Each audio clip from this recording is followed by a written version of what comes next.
Now I know what it means to be free. For the spirit lives within me.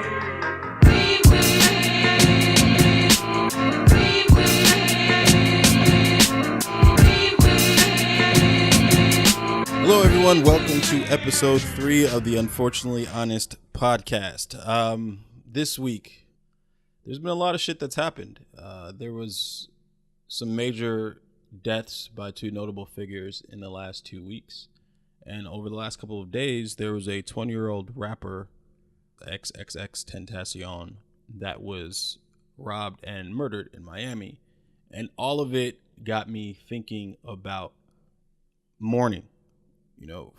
First, rest in peace to those that passed, and blessings and well wishes to those that struggle with issues that may not even be known by their closest friends. Like, you're not alone, and you genuinely can find a way and find people and find support that will help you and want to help you get through those things.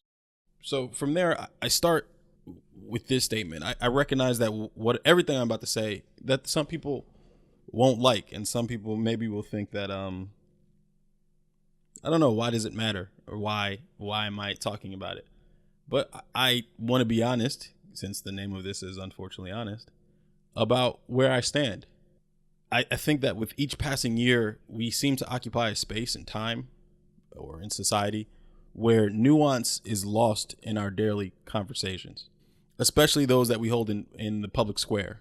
Whether it's a talking head wading into political punditry, or it's just some friendly shit talking in our local barbershop or hair salon, the ambiguous but very fundamental shades of gray that should color our conversations are sometimes left to the wayside in favor of the more polarizing conversations, which force us to choose sides that typically are a lot more harsh in their contrast because they're black and white.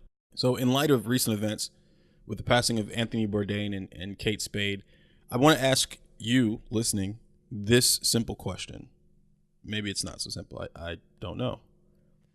Can we be both performative and sincere in how we mourn? Can we do those two things at the same damn time? And I'll explain. I'll be real about the fact that as a 33-year-old black man who doesn't really buy handbags, that Kate Spade's name or brand didn't really occupy that much space in my life. Like a brief mention or an utterance from a female friend or acquaintance of her name or her handbags might have occurred every now and then, but that's really as far as it went. But like a lot of people, I found it to be very sobering and sad that with all the trappings of success, it's just further proof that those things don't eliminate deeply rooted pain and don't erase the anguish that so many people deal with, and people genuinely need help and support. The passing of Bourdain was a little bit different for me. Like many of you, I'm sure that I consumed his content and found, wonder in it, and strangely found what I feel like was a kindred spirit. Many of the things that he said, many of the things that he articulated really resonated with things that I already say, things that I already think, and a lot of my worldview. I think Parts Unknown wasn't just a food show, right? It was an expression of a man and a team that knew all people and all cultures convene around food, and in the midst of that dining, we participate in communal exchanges of ideas, of love, of hate, of culture, of laughter, of sadness, of community. No matter the place on earth, he made his viewers want to venture there and want to break bread with those people. He was a chef, but what he really was an anthropologist. And I think that's in part why his death was felt so deeply. So I want to be clear in saying that this conversation is not really about how he died or how Kate Spade died, right? I'm going to leave that to much smarter, much more intelligent people to discuss. But what I do want to kind of talk about and ask about is, what does our reaction to those deaths and deaths like that, public figures especially, say about us? In the days following his death, every social media platform saw a flood of quotes, of pictures, memes, well wishes, RIP posts from everyone from the last president to your random celebrity to your annoying coworker. Side note, if you heard that and you don't think you have an annoying coworker, there's a chance that you might be the annoying coworker, but that's a different thought.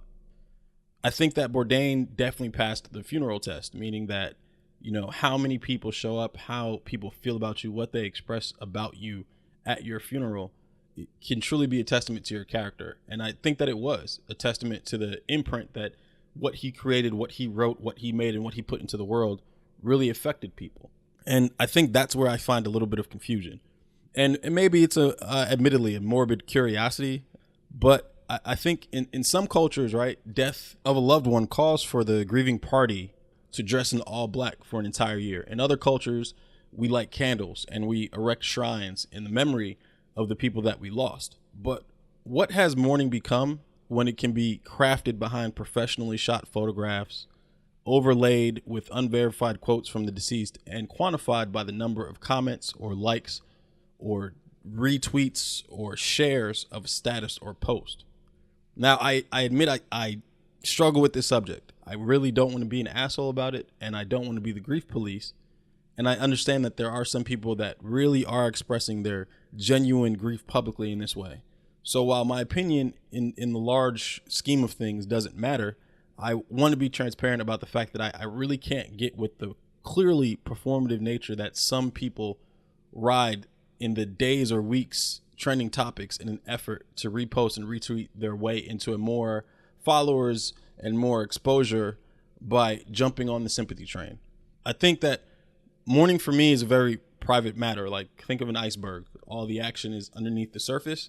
And that's me. I'm not judging those that mourn differently, and maybe in some ways maybe don't mourn at all, which again, another conversation. I was saddened by the news of Bourdain. I genuinely was. And I know people that were even that much more affected and touched by it.